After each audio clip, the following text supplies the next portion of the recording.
We begin with Project Safe Schools and our Brady Halbleib. He's live with the first day back to school for some Tulsa Public School students and teachers. Brady? Yeah, that's right. The Tulsa Health Department is reporting more than 4,500 new cases of the coronavirus on Sunday, and then another 2,100 just this afternoon. And TPS is following this very closely, and they're also taking extreme health precautions.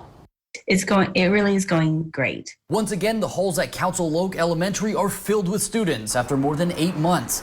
TPS has been distance learning since the beginning of the semester. Kindergarten and pre-K started today, with 4th, 5th, and 6th returning on November 30th. A sense of joy and excitement this morning that overtook any kind of concern or fear. Strict protocols are giving teachers confidence as they begin in-person learning. Students are assigned to a pod with 3 or 4 other students and will stay within their pod throughout the day. Give an example would be like table mates. So if you think about a classroom with multiple tables, we have children organized in seated at the same table with their table mates, and that makes a pod. If a student does contract the virus, only the students within their own pod will need to quarantine. That will also depend on the contact the child has had with other students outside of their pod. There's no reason to quarantine the entire classroom unless there was an issue in which we felt like the entire class was a concern. Currently, only 60% of students are back in the classroom, making it easier for teachers to spread students apart. Their return comes as the state sees a record number of coronavirus cases over the weekend and a hospital system overwhelmed by patients. Which brings up the question, is this the best time for students to be back in the classroom?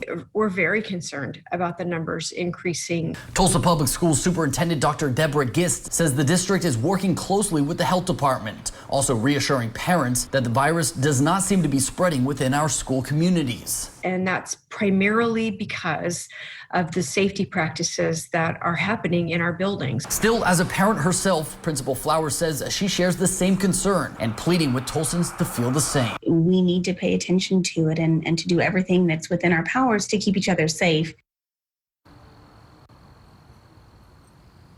Now, the district does keep a rolling count for the number of students and staff quarantining with COVID-19. If you'd like to take a look at the district's protocols, you can go to our website at kjrh.com. In Tulsa, Brady Halbleib, 2 Works for You.